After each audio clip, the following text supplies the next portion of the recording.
Good afternoon. April 1st, 1985, in case you missed it, that's when we beat Georgetown, won the national championship. I know Hoops Mania is today. If you'd prefer to talk about basketball, it's good with me. So I'm going to tell you about Colgate's journey in business analytics. Largely, Colgate, over a period of time, really, truly transformed how the company operates based on analytics. We didn't necessarily say those words when we started the journey, but in retrospect, that's what we did. So as I go through just a little bit more on my background. As noted, I spent 20 years at Colgate-Palmolive. I was the Chief Information Officer. So with that, I will somewhat be discussing things through the eyes of technology. So in effect, looking at business analytics as a new technology, okay? And also in here, as noted, obviously I went to Villanova. You probably saw out there. I graduated in 1970. For the students here, I mentioned this at lunch. I'm sure many of you didn't know that Villanova existed in 1970. It was a long time ago. When I was at Villanova, and we looked at technology and analytics, I was at what was then called Commerce and Finance, but a business degree. So I went through and got a business degree with one course in computer science. I'm sorry, one credit, not even a whole course. One credit in computer science. And it's interesting, I still remember the professor was a guy named Dr. Sue, right? So one credit. So somehow I took one credit and became CIO of a major corporation. He was a hell of a teacher, right? As noted, I met my wife here at Rosemont. She was a poli-sci major and somehow became chief financial officer of one of the biggest companies on the planet. I still don't know how that happened, right? Probably the message in there is don't put too much pressure on yourself and what your major is. So, and then currently, as noted, I do work with SAP, in effect, consulting. If you're not familiar with SAP, it's a large business applications company. They're North America, or I guess America's headquarters is right down the road in Newtown Square. They have a very close relationship with Villanova. In fact, their CEO, Bill McDermott, is on the board of advisors here for the business school. So a lot of what I will be going through will touch upon SAP. So with that said, what I'm going to try to go through is a couple of different things in the discussions. First, every day, seemingly, there's a new great breakthrough in technology. Every day. You can't keep up with it. So I think when that happens, you need to think about how to think about it. What's really important and maybe what's not. So we'll discuss that a little bit. And then really trying to take from the journey from the concept to the reality and how we did things at Colgate. What I should add here is I'm obviously going to talk about Colgate-Palmolive, a commercial operation. But that said, I guarantee to you that the principles on how you do this stuff is the same in all enterprises. You could be talking about Villanova, you could be talking about Colgate, you could be talking about the state of Pennsylvania, you could be talking about a hospital, whatever it is. The principles apply company to company. So what I'm saying today is Colgate specific, but it really applies to every enterprise. So with that, if we look a little bit, how do these new technologies, such as business analytics, get introduced? So it starts with thought leaders, academics, consultants, and so on, who really come up with the concepts, the innovative ideas in terms of new directions, analytics.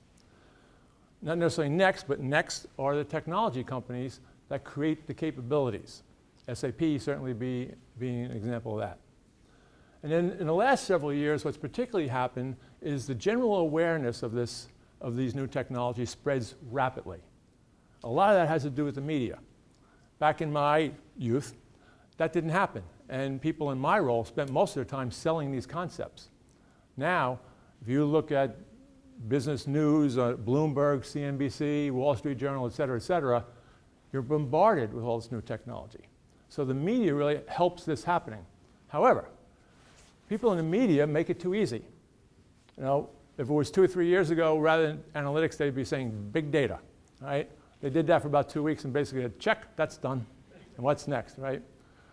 And my point here is none of this stuff is easy. This is real work. So what I'm going to try to do is take the role of practitioner. How do you go from that concept to the innovation to the reality and get the business benefits out of all this? So the first part about how to think about it, how to think about all the new technologies that hit us literally every day, to somewhat to say what's important and what's not quite as important. And fundamentally, what I want to tell you is that, at least in my view, of all the technology innovations you see, most of them, they make the enterprise faster, better, cheaper, they make improvements and so on and so forth. Not to underplay that, that's great, but substantially the enterprise runs itself the same way. And it's very rare that something comes along that fundamentally changes how the enterprise works. And that's what you need to focus on, okay? So if you look at this, and let's start as the technical innovations, how does it impact technology? So to prepare for this today, if you can read this, I went back to my files from Dr. Sue from 40 some odd years ago and came up with this. This is a sketch of what a mainframe architecture looked like back in those days, okay? Now we all know I didn't go back into any files and find this. I scribbled this out 2 weeks ago. But had I found something like that, this is what it would look like. And what is this? What is this, if you can't read it? So this would be a mainframe back in the old days, 40 some odd years ago. And what you had was you had hardware. You had an operating system. You had a database. You had applications. They're called apps now. But you had applications, some network connection to a device. That's how things worked back then. Okay. Here's my iPhone. It's a zillion times cheaper, better, faster, more powerful, easier, blah, blah, blah, blah, blah, than that, but it's the same. There's hardware, there's an operating system, there's a database, there's applications, there's a network, and it's connected to everything else. From a technology standpoint, things don't change. They improve dramatically, dramatically. But fundamentally, when you look at IT, it doesn't change. I'll give you an example. Right now, going back to that meteor, or other cases, for instance, there's representatives of SAP here. If you work for SAP or Microsoft or IBM, I'm pretty sure there's a rule that you can't complete a full sentence without saying the word cloud, right? Everything's cloud computing, which is great stuff. And I think going back to the media, some of them actually think there's stuff in the cloud and your data's floating around the cloud, right? What cloud computing is a logical extension of this. It's a bunch of servers strung together. Makes sense, but didn't change anything, right? So fundamentally, from a technology standpoint, the way things used to be, it's the way they are. Better, cheaper, faster, which is all great. So if we then look and say, from a business standpoint, what happens? If you look at it from the technology that alters business, in my 40 some odd years of working, I think there was only 3 times that the technology fundamentally changed how the enterprise operates, right? And all the other innovations, once again, faster, better, cheaper, that's great. But only 3 that actually change things. And those 3 are, there was the PC, really combined with Microsoft, email, and the internet. Now, quite frankly, you could argue there's probably a couple more. Maybe search belongs on there. Maybe it does, maybe it doesn't. My only point was, of the thousands and thousands of innovations, it's only a couple, all right, that have really changed how a business operates. So if you take that and then you say, okay, why are we here? We're here for business analytics. I think business analytics can join this group, right? If we're smart about it. Because going back to what I said before, this stuff ain't easy, right? So part of what I want to go through is how do we get smart about this? So for business analytics to change the fundamentals, I was trying to think of a simple example to explain what I'm trying to tell you. And since the baseball playoffs are going on now and the World Series is about to start, I'm from New York. I'm a Yankee fan, so they're done. And I can't possibly follow the Mets. So I've had a lot of time to think about this stuff, right? But if you take baseball as an example, as an enterprise, baseball is old and it's extremely tradition-bound. And it's always loved statistics, right? Always. So if we could magically go back in time to when the original Yankee Stadium opened almost 100 years ago, what will we see? It'd be 9 innings, it'd be 9 players in the field, 4 balls, 3 strikes, same. If we were standing on second base, there'd be 2 fielders to our right and 2 to our left. Okay. Now, if we went to the new Yankee Stadium this year, what would be different? Besides that, you'd have to take out a loan to get a couple of beers. But what did you see? 9 innings, 9 players out there, 4 balls, 3 strikes, and so on. But if you were standing on second base, maybe there'd only be 1 player on your right in the field, and there might be 3 on your left. There's a fundamental change there. How did that happen? So baseball, with all its statistics and all, now has got an unbelievable source of information and the tools to analyze it. So what baseball has done is come up with something called the shift. And their analysis tells you that some batters, particularly lefties, are going to hit more often than not on the left, well, if I'm standing on second base, the left side. So all of a sudden, there's 3 players there. And on every pitch, they start moving them around. They've changed the fundamentals because of analytics. Now, if you watch ESPN, that's not how they're going to explain it, but that's what they're doing, right? So that's a kind of clean example, I think, of what business analytics or enterprise analytics can do for you, or does for you. So if we then go back to business analytics, the other thing to keep in mind is business analytics have been around forever.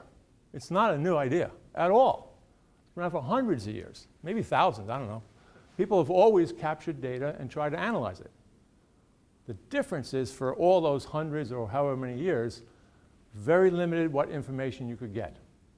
So you really didn't do too much analysis, right? But that has really been changing dramatically recently, which is why there's all the excitement. So what's happened? I'd say 3 things have happened to change business analytics from it's kind of an idea to this huge idea that can change how you operate. The first are the sources of data. It's been an explosion of what information you can get. So if you take a company like Colgate, you see, if you can read this, 2 data sources, external and internal. On the external, not that long ago, really before the internet and social media, the information that Colgate could directly get from its consumers could fit on this lectern, right? Today, the information could not fit in this room, this building, or probably the whole campus as a way of looking at it. An explosion from the internet and social media and what information you can get. Huge difference. The second one is the internal data. So the earlier generations of business applications were designed very much for a local place, a local area, and a specific function, order management, transportation, whatever. And all the different functions had their own systems. So you couldn't get information out of it. What's happened in the last decade plus is enterprises, most, have made huge investments in companies like SAP to have a broader view of their operation and their business information. So that has also expanded tremendously. So the first is you got this explosion of information. Okay, that's nice. If you get all this information, you have to process it. If things don't change there, quite frankly, you'll never be able to do it. You go bankrupt spending money on systems. However, databases, applications, network, price performance in the technology field just keeps improving at an astounding rate so that you can get this data and use it. So for instance, if you took Colgate, before we started our great adventure here, we had 56 data centers around the world. During our implementation worldwide of SAP, we closed all them and put everything in one data center, in a corporate data center in Piscataway, New Jersey. That might be twice the size of this room. So when we started, what our concern was, since we're getting all this extra data, we're going to run out of space in the computer room. Fast forward to today, just the opposite had happened. We're probably 10, 20, 30, 40-fold processing goes on in that room, and most of the room is empty because the price performance and so on has improved. So step one, now we can get the data. Step two, we can process it without, quite frankly, going bankrupt. Then step three is analytic information and applications, again, such as SAP. So if you get this information and you can process it, now you have to have the tools to analyze it. So that's increasingly in place for companies like SAP. So that's why now, in terms of the business analytics. But the fourth one now is the important one, which is really the skill set. So if you can get the information, you can process it and you can view it. If you don't know what it means or how to analyze it or how to treat it, it's still not worth anything. So if you take the skill set, this is the reason why at Villanova, it's really a smart move to have a center for business analytics. It really makes a lot of sense. Of course, it's the skill sets now is where the emphasis is. So for students, opportunity, okay? So a couple of things. Right now you can read, or I happened to see this literally yesterday in the Wall Street Journal, that some companies are creating a chief analytics officer. Sounds pretty good, right? And you hear these things about data scientists and so on and so forth, and we're going to need millions of these people, et cetera, which is kind of true, okay? So that's the good news. However, what I think what will happen over time is the specific skill set is going to be required, but not the specific job. And over time, no matter what you're doing, it's going to be a hard requirement to have these analytic skills. I'll give you an example. When I first, 100 years ago, when I first went into the job market, nobody asked me if I was computer literate. There was no such thing. Didn't matter. Then for a whole bunch of years, if you're going for a job, are you computer literate? Right? Now, nobody asks you that. You just assume you are. So I think what we'll see in analytics is that type of transition over some period of time. Either way, you get the right answer in terms of the need, the skill set, and opportunities. So then from there, if we go back and say, okay, I said business analytics can join this group if we're smart. Okay, how do we get smart? So let's analyze what happened when the PC was born. Now, for part of this room with the gray hair, they know what I'm talking about. The rest of the room thinks there's always been PCs. What are you talking about up there, right? Well, there hasn't. Back in the old days, when I was taking my one credit course, what companies did, they got mainframes. And this is an aside, if anybody ever watched the show Mad Men, in Mad Men there's an episode where they got a computer, right? And they put it in their office, and it was in a glass room so you could see all the bells and all that kind of stuff. And that's what every company did. They put their mainframe somewhere to display it, and bells went off and lights went off, and it was really cool stuff and so on, and nobody had a clue what it was doing except for a couple of techies. Over the life cycle of the mainframe, that's the way it worked. Even as the mainframe grew the way today's smartphones and tablets grow, it was still just walled off, right? Then all of a sudden, the PC and Microsoft Windows and Office was born, and it went from this separate room that nobody knew about to your desktop. Believe me, back then, that was revolutionary in terms of the change. But what happened? What happened was not much initially. So the PC was suddenly there. Companies didn't know what to do with it. They had no strategy. What am I going to do with this thing? Right? It looks cool, and everybody's getting one. We better do it. Not much strategy. And then change management. People would get trained on push this button, push that. They didn't really know what to do with it. Right? Then over time, what started happening was people started using spreadsheets and Word documents and things of that nature, and particularly spreadsheets. So what started happening in companies, everything was advanced, so you had spreadsheets, and everybody would take their information out of the mainframe, and they'd do their reporting and so on in the spreadsheets. And every damn spreadsheet was different than the next one. Everybody had their own answer, and created, quite frankly, at a certain level, chaos, right? But then, so there was no organizational impact and so on. People couldn't figure out what to do with it, was my message. And it took a long time. Today, we don't even think about it. In fact, today, increasingly people don't use PCs. It's another story. My point was, these 4 or 5 things took a long time to get the benefits. If we think of data analytics, you're going to need to do these same things. So if we're thinking about any new technology or how to get the benefits from analytics, this is it. I'll give you an example. At Colgate. So as a consumer packaged good company, when you go to a store and you buy something, I don't have a product. Oh, actually, I do have a product. There you go. So when you have your Colgate toothpaste, right, and you go in, what happens? It gets scanned, the barcode picks it up. Cool. When I first went to work at Colgate, I figured, wow, all this scan information, it must be unbelievable the information Colgate has. No, right? Because the point of sale systems were built to run a store, not to do analytics, right? So over time, led by Walmart, you know, Walmart has a lot of pluses, minuses, you can argue, but very advanced in this field.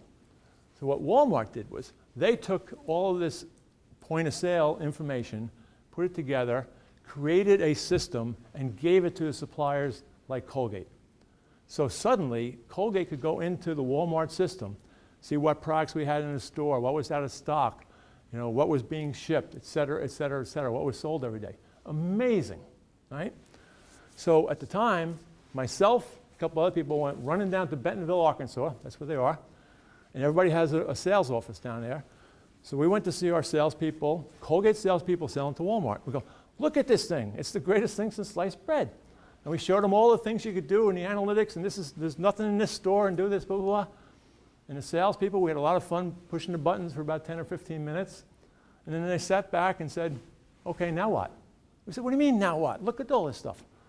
You know, that's not my job. My job is to sell product to Walmart, not to figure out if there's out of stock in the store and things of that nature. Point being is, Walmart had the strategy, we didn't. We didn't put together anything in change management in terms of what are you going to do with this stuff. The data was there. We had no idea of the organizational impact, so not much happened. If you fast forward to today, and you went to Colgate's office in Bentonville, Arkansas, the entire operation is run off of this stuff. It's not real, we don't call it this, it's really not a sales office, it's an analytics office now. So it takes this information and it runs the business based on the analytics. But once again, without these factors in place to start, it took us a long time to get there. So, if we then take a little bit more into the world of Colgate and what we did, first point is, let me just give you a little bit of background on Colgate. Certainly you know who Colgate-Palmolive is. About $17 billion in revenue, New York based. Core categories of oral care, well you can read them there, oral care. We also have a pet food division, Hill's Science Diet, but it's very global. So we sell the product in over 200 countries around the world, and the vast majority of the business is outside the US. So that's the strength and the complexity of the company. So if you get into data and analytics, that's the complexity. I should note in here, one time, a number of years ago, I used basically this slide. For SAP, I gave a presentation to a group of people at the United Nations. And when I said there's 200 plus countries around the world we sell to, some lady from the UN raises her hand, she goes, there's only 196 in the world. A little bit embarrassing, but you got the point that it's a lot, you know? So it's a big company. So, if you look from a business standpoint, what Colgate was trying to do, we had pressures on price and margin, customer service, et cetera, et cetera. You can read this. But importantly, at the bottom here, Colgate was built country by country. You went into a country with a marketing bag and started selling the products and eventually building them there, making them, and so on. So it was built locally is the point. Increasingly, what the company wanted to do was move the way it operates from that local to regional, which is really a continent, to global. The only way to do that is with information. The only way to do that is with business analytics. So that's really what our journey has been. So when we came to those conclusions, and then we looked at our applications, Bill over here, who teaches a course here at Villanova on SAP, is laughing because he's seen me use this same chart about 10 times in his class. So if it works once, you just keep going with it. You know? So anyway, you probably can't read this, but what this is trying to depict is what Colgate systems look like initially. And this happens to be Latin America. So across the top are countries, and down the column are functions. So basically at Colgate, what you're doing is you want to take an order from a customer, you want to build it, you want to ship it, you You want to invoice somebody, you want to collect your money and put it in the bank. Order to cash, that's the function. But the way the earlier generation of applications was built was about those functions, order management, distribution management, and so on and so forth. Each one had their own piece of it, which means the information was only in those little boxes. So rather than big data, we all had little data. And every company in the world has this chart. Every enterprise in the world has this chart. May not be as complex, but that's where everybody was. So from a business analytics, you were kind of tied down to this chart. You couldn't get much information was the point. Or by the time you got it, it was so out of date, it didn't do anything for you. So we started an adventure to say we're going to get rid of all that stuff, and we're going to put the same systems with the same information all over the world. In the Colgate case, all over the world is a pretty big statement, right? It's all over the world. But we did. So when we started that, that's when we met SAP. So what SAP had designed, a system at the time that was called R3, now called ECC, that takes order to cash, and from an information standpoint, looks at it as one thing, not all the different ones. So let's look at that full picture. So we hooked up with SAP and started implementing this full-blown order-to-cash integrated system. So when we did that, and there's Latin America, I should add that if we're looking at a chart for our North America business or European business or Asia Pacific, they're all with that same mess. We took all that stuff out and put this in. So what this is saying is the functions are still there, but the information is for the full-blown picture. So if you think about it from an analytics standpoint, now you've got the information. So an example of this. When we did this in North America, in Atlanta, Colgate has its consolidated customer service organization, which means they manage that order to cash. Before we did this, what that organization did was reactively fix problems. So they would deal with the customer to fix problems that had already happened. And why were they only fixing problems after they have it? Because with those earlier boxes, that's all they could see. They only knew what they were doing, they handed it off to someone. So they couldn't see the full breadth of order to cash to make sure things are working. Fast forward to today, now they can see all this information and do the analytics on this. And now what they do is they proactively prevent those problems. So that we've fundamentally changed how that operation works, just like we fundamentally changed how things went on in Bentonville, Arkansas. So what this organization would tell you now is they spend their day building business as opposed to just fixing problems. So the organization there today handles 3 times as much business with the same number of people. So you also get great efficiencies out of that, as well as the great analytics that comes with it. Now, we took the show on the road, and we actually implemented this in 117 countries around the world. So you don't need to be a math major to say, what's this guy talking about? Before he said 200 countries, then 196 countries, and all of a sudden it's 117 countries that covers the whole world. It's 117 countries where we have on-the-ground operations, and the others we sell through some third parties. So I had an answer. But it's 100% of the commercial business.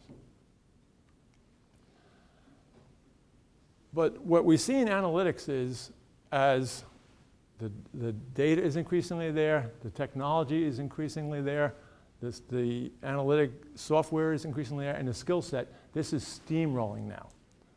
So under my points about the strategy and the organization and change management, the window of what it takes to do that, we've learned a lot. So now things go much faster than they used to, which is very good, obviously.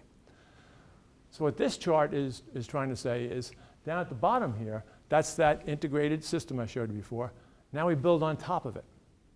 And some of the areas we highlight are commercial effectiveness, which is really trade promotions with our retail customers, supply chain efficiencies around the world, financial planning, and business planning.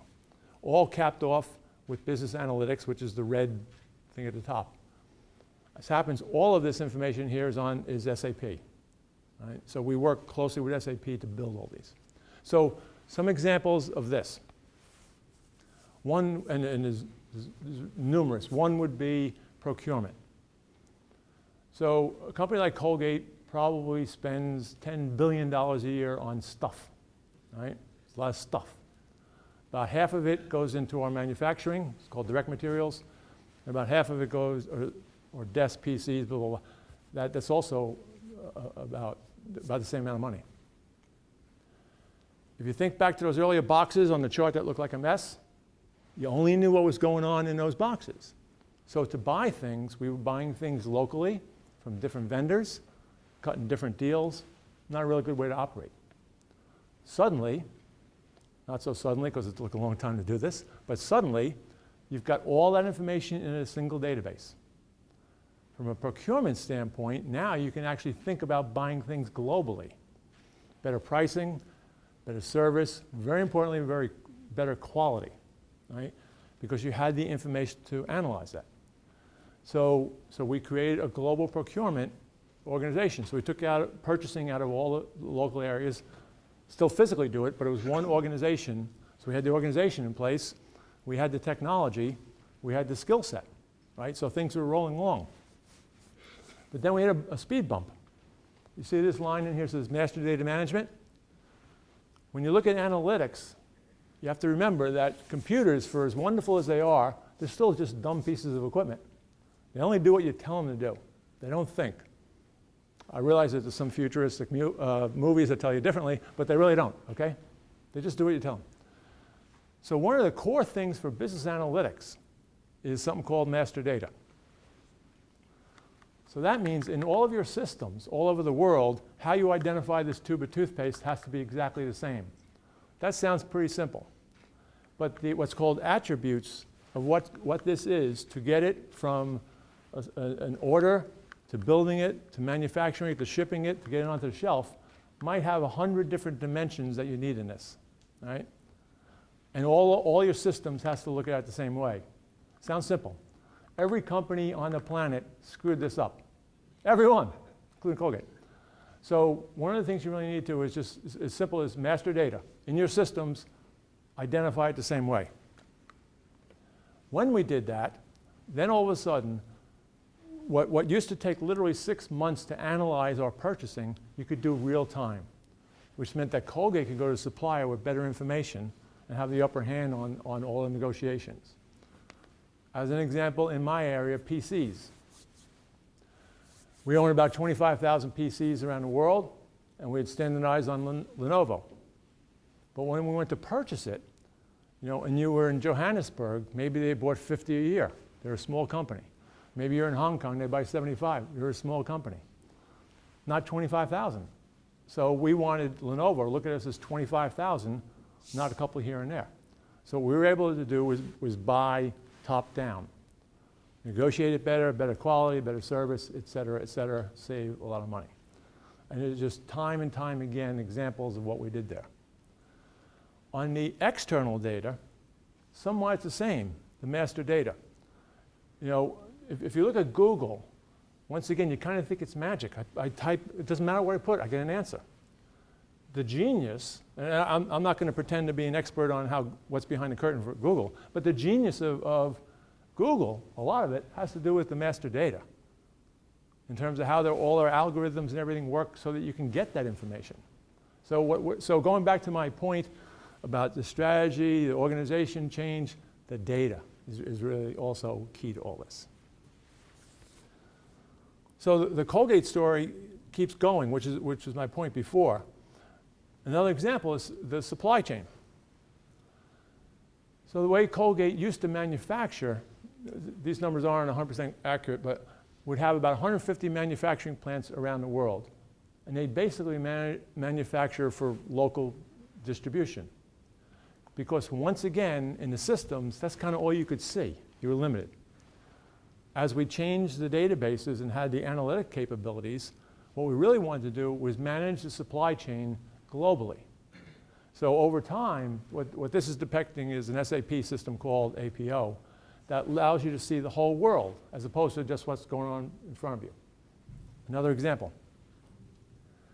In a manufacturing operation, a key function is something called production planning. So those are the people in the manufacturing plant. They do what it sounds like. They decide what you're going to produce, right? Traditionally, they sat in the plant so they could see the lines. They could see the damn stuff going, right? Because that's the information, that's what they could get, right? Today, with these systems, they can see the whole world. So Colgate also went from about 150 plants to about 75. So rather than the production planners needing to sit right there, what we give them more information about what the sales forecast is, what the supply levels are, what we, et cetera, et cetera, et cetera. So we could literally do the production planning for all 75 plants right here if we chose to, right? We don't need to sit there and see it. That's a dramatic change in our inventory levels, as an example.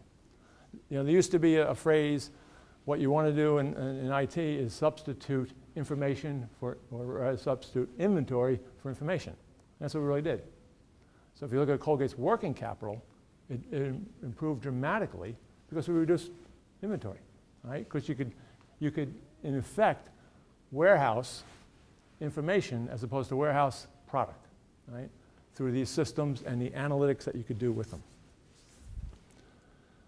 So as I said, the story keeps repeating itself and so on. And with SAP, we've moved into what is almost another dimension of some of the things that we're doing. So a couple more examples. First one goes back to that point of sale. So Walmart gave us point of sale and they gave us a system, but nobody else did that. Now increasingly the retailers want to give us that point of sale information. Quite frankly, not because they're nice people, they want us to be smarter and be more efficient with their business. So this is an example of Carrefour. It's a French-based retailer, second largest in the world, supermarket chain, et cetera, et cetera. So going back to the storyline, all of a sudden from Carrefour, the information was available. We had the capability to process it, but we didn't, and we actually had the skill set. We didn't have an analytical system. So working with SAP came up with something called demand signal management, which is to analyze point of sale information. Now I realize that you can't read all this stuff, but this is from a supply chain standpoint. At Carrefour, it's looking at supplies, it's looking at your competition and so on. It's doing those type of analytics because all those elements I've been talking about are in place. Huge plus. And the next one is then we move to the external health, gum health. Increasingly in the world of toothpaste, this is really the strong future where what research is telling us is that there's a lot more disease that comes through your mouth than you think, right? And what we're really trying to do is toothpaste to attack that, in this case is gum. But if you went to Colgate, and this follows the same storyline, traditionally, if you bought a tube of Colgate, what you used to have on the back was the 1-800 number, and if you were a consumer and you wanted to call us, you'd do that. And people would call up to complain. They'd call up with some ideas about, I'd like this to be pink. Or most of them were actually calling up to ask you where to buy it. So you didn't get much information. From an analytics standpoint, you couldn't do much. Then all of a sudden with email, now it says Colgate, whatever the email is. So what was this much information suddenly became really big. But it was just a bunch of information. We couldn't process it, we didn't know how to analyze it, so it was a lot more stuff, but didn't do much for us. Then all of a sudden, the internet, Facebook, Twitter, whatever it is, all the things that consumers are saying about our products exploded, absolutely exploded. So if you're in marketing, who has the skill set and who had the need, all of a sudden, all this information is available of what the consumer thinks about your product. Is a huge breakthrough. But if you don't have any capabilities to analyze it, it doesn't do much for you. So this is another SAP system. And what this is really doing is, on a new product introduction, what we want to do now is you introduce a new product and you ask the consumer what they think. You can run contests or whatever it may be, but you get all sorts of feedback. Because really what you want to do is then you want to react and change the product however you may or may not need it. So once again, it's breakthrough stuff. So this is a system from SAP called Sentiment Intelligence. So again, Facebook, Twitter, it's what the consumer, what likes, what they don't like, what the comments. huge, huge analytical breakthrough that really wasn't available as recently as 2 years ago. You know, and it just increases and increases in terms of the capability. In this example, we had the vision of what to do, we had the change management, we had the data, and we had the organization. We didn't have the system. Boom. Now with SAP, we do. Huge, huge up front. And quite frankly, I could go on and on and on in terms of examples, but my real message is the analytics is for real, you know, and that means opportunity, however you want to look at that. So it is for real, but it's not magic, it's not easy. But there are principles that we've learned over the years in terms of how to do it and how to be successful in it. So the last part I wanted to cover has to do with sort of the next frontier, predictive analytics, which I find fascinating. So I've spent a lot of time researching this, and I want to show you what I predict, okay? So here's my predictions. We're going to win the Big East again, regular season and the tournament. We're going to beat St. John's twice, maybe 3 times if we have to play him in the Garden for the Big East. My brother went to St. John's, so that's why that one's on there. And we're going to get past the damn second round of the NCAAs this year, all right? So if the students are going to Hoops Mania tonight and somebody poses a question, just read this to them, okay? So as my last point, what I like to do, before I get to questions, I'd like to introduce to you a couple of members of the class of 33 and 35 who happen to be my grandkids. The two taller ones are twins. They're 4, and the boy's 2. And we just learned I need to go out and buy another shirt that's even smaller, all right? So with that, questions, comments, agreements, disagreements?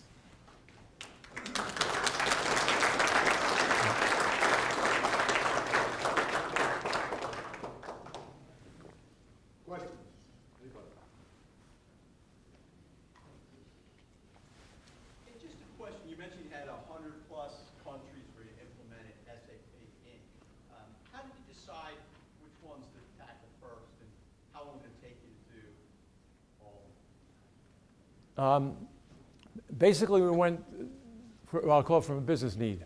So our first ones were in the US. And at that time, it was the one part of Colgate's business that was struggling. So on a simplified basis, our margins were going down. So we needed more money to advertise. So that was the first. And then after that, we had high growth in Asia and really Latin America.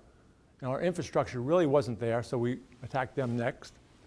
In Europe, this is a little while ago now, the EU is being formed.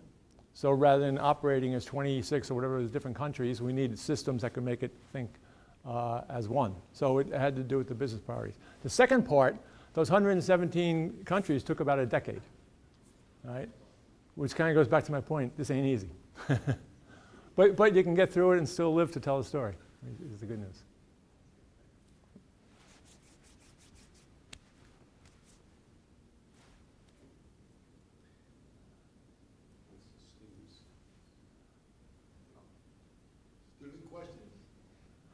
Yeah. What do you think is like a good starting point out of college for someone who's looking at analytics major? Well, going back, well, I guess for the video I should repeat your question. What's a good starting point for students? I'd say a couple things. The good news is in this, whatever this window is where specific analytical skills are required, right? You know, sort of not contradicting, as opposed to where I'm saying it's going to be everybody. Right now, I would say concentrating on those specific skills to sell to the marketplace is the way to go, right? Because in companies, what's happening is those 3 factors I showed you, got the data, got the processing, and so on, doesn't mean you know how to use them. So there's a burning need today in terms of people who have the skill set to do analytics. You know, I think I saw something, Wall Street Journal, that it said in the next couple of years, there's going to be a short of 150,000, 200 jobs. Sounds right to me, except I think the number is much larger. So hopefully I answered that question, but no focus. Yeah? There's a lot of data today that's collected voluntarily. So like on YouTube, I don't have to watch an ad. I can like fill out a little survey.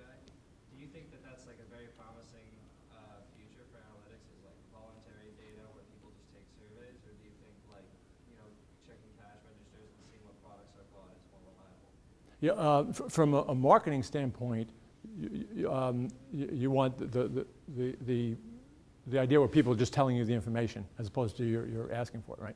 So the first part, I guess, is the answer.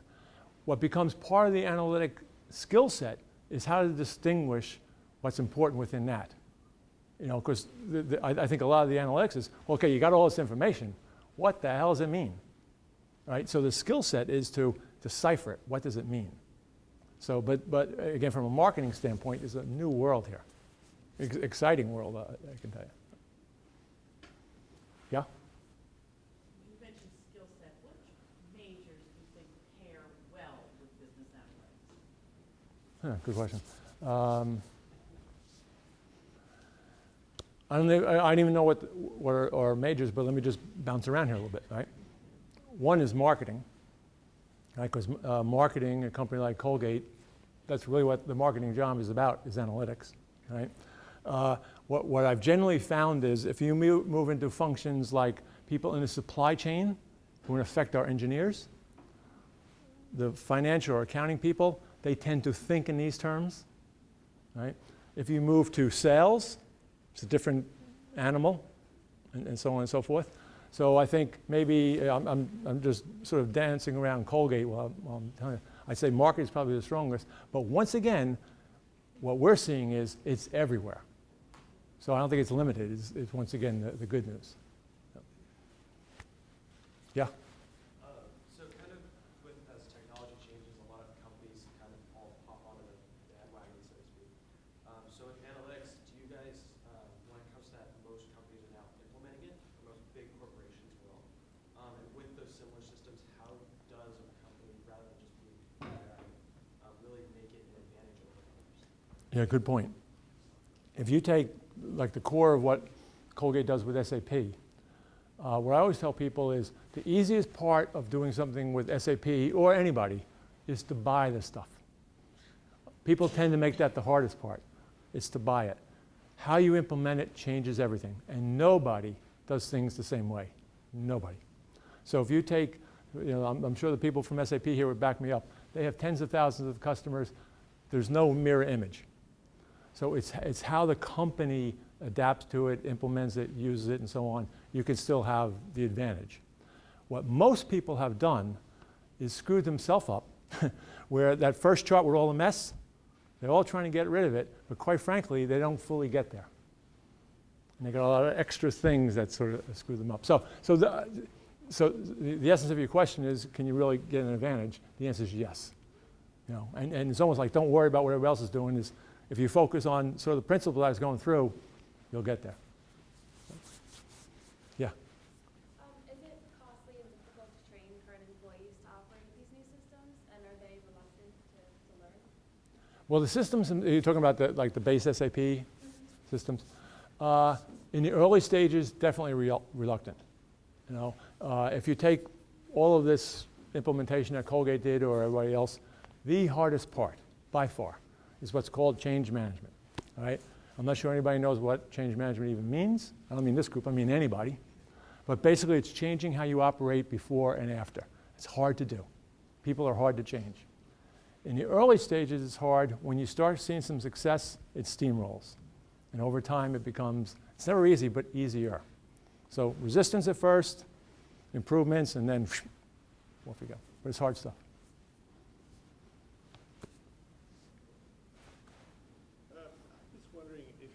How do you see S/4HANA? Is it just about faster, better, cheaper, or is it actually a big paradigm shift for business? Yeah, no, well, first off, it's a big deal. So the question is that SAP's next generation is something called S/4HANA, right?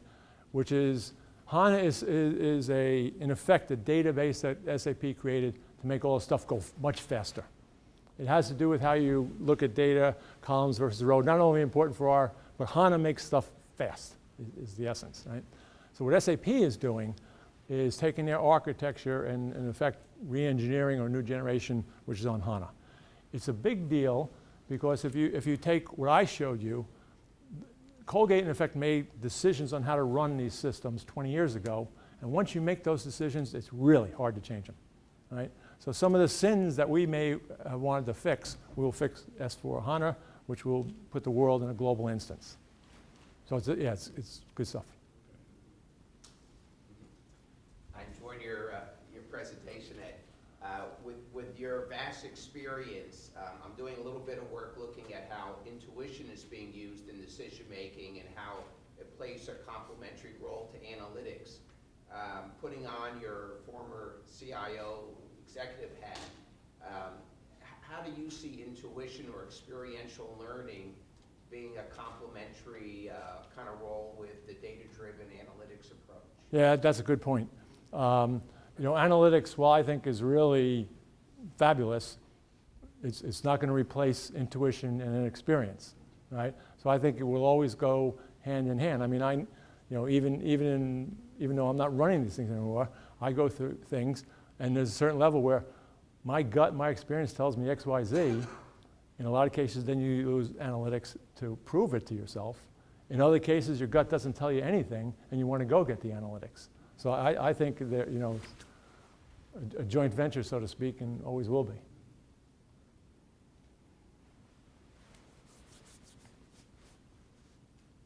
Oh, sorry. There are two types of data. You have the structured and unstructured data. So in most of the data analytics tasks, you can certainly do the structured data fairly easily. Right. But for the unstructured database, specifically the sentiment analysis, it tends to be a very complicated, rather difficult to make it into a business decision type of Right. Result.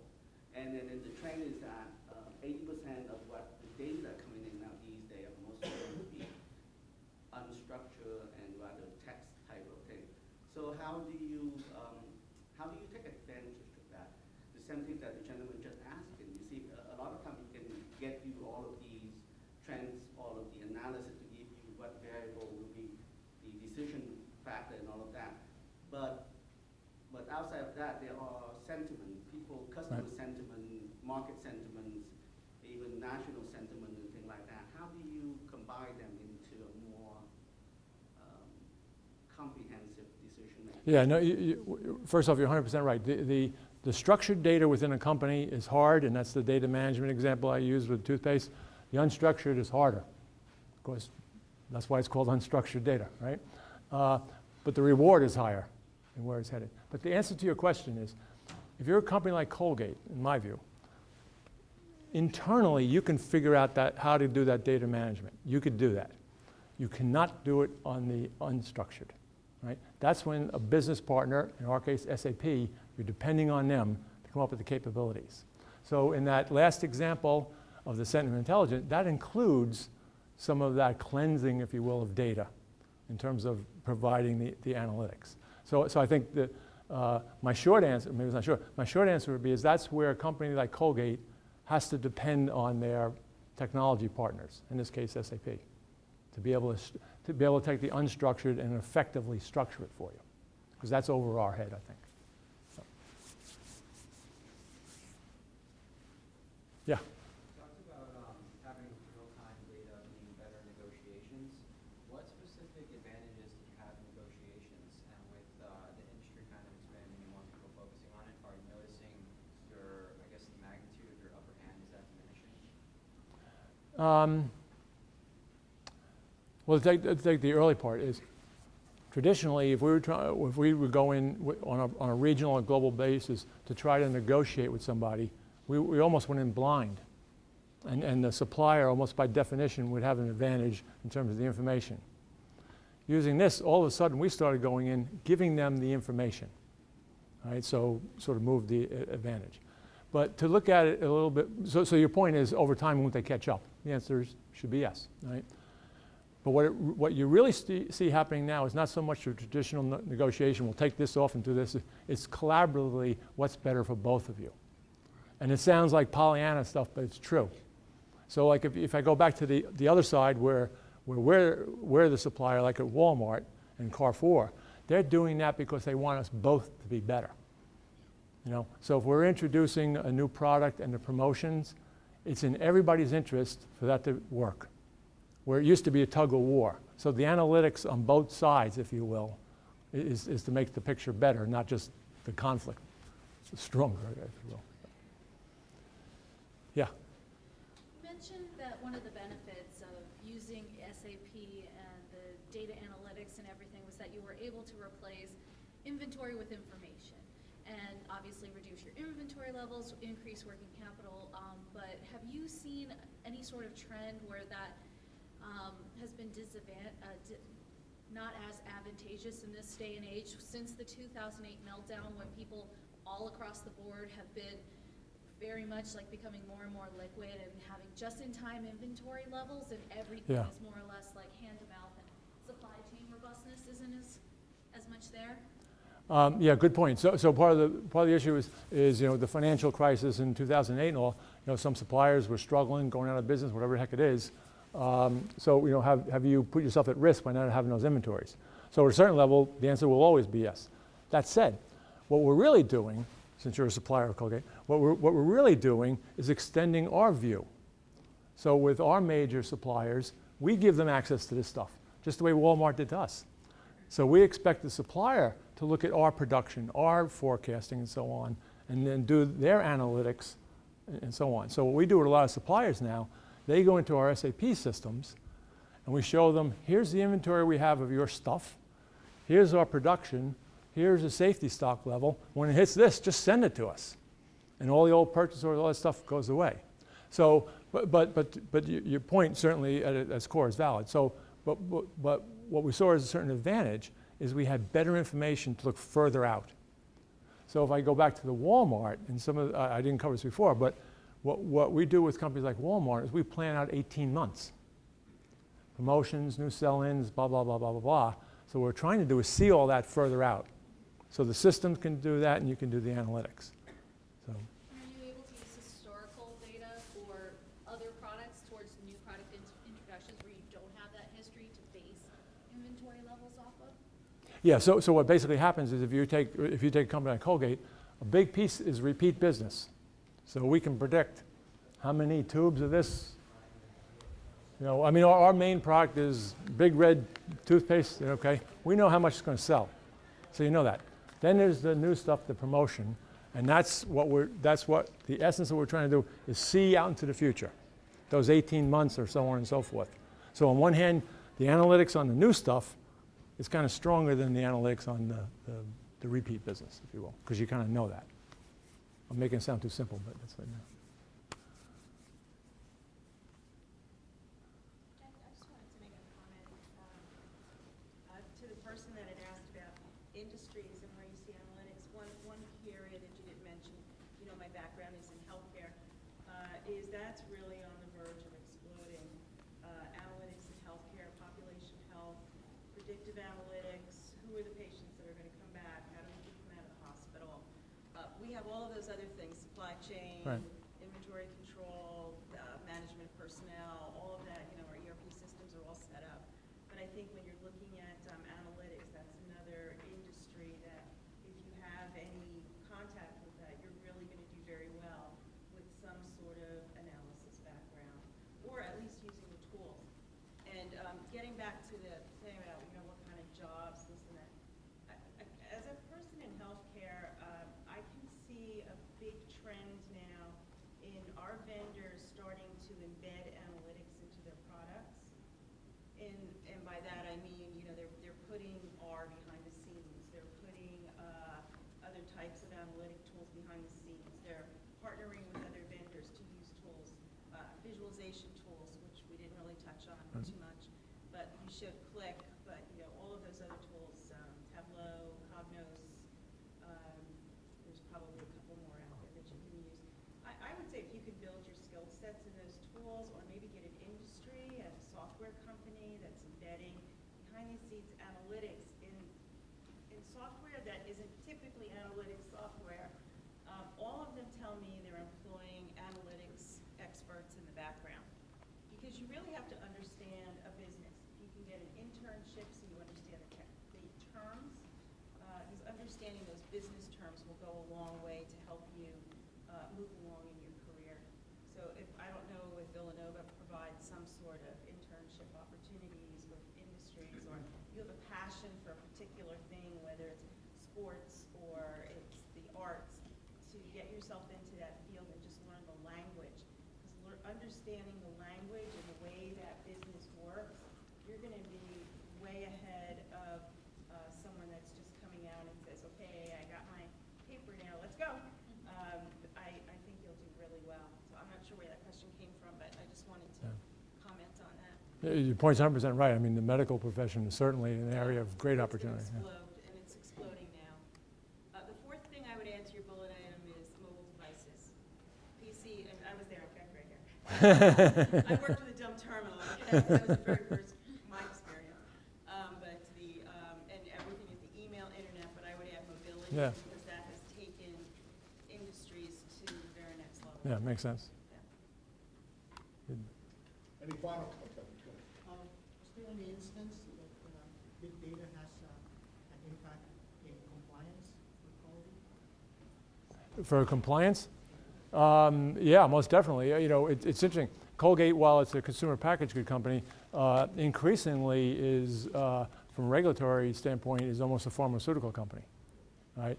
And the FDA and so on, and I mean, there's many areas of compliance, but using that as an area where analytics helps us a lot, because you know, the new product introduction to get approved by FDA is pretty long. Try to make it shorter. Is one example. Then there's all obviously the financial compliance and so on. So, I mean, the short answer is yes.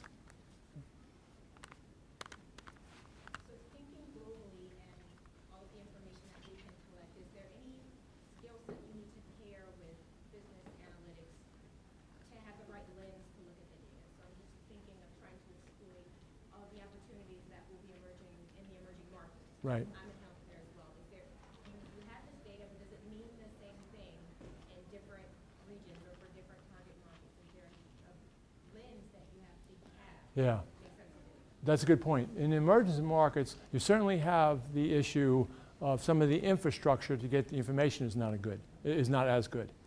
That said, because we spent a lot of time on that question at Colgate when we said let's put the same systems around the world. And when we said at its core, if we look at our business, and you take that order to cash, wherever you are in the world, it's the same. Not 100%, but it's the same. Obviously, documentation, currency, language are different. But you're going to get a purchase order, you're going to build it, you're going to ship it, and so on.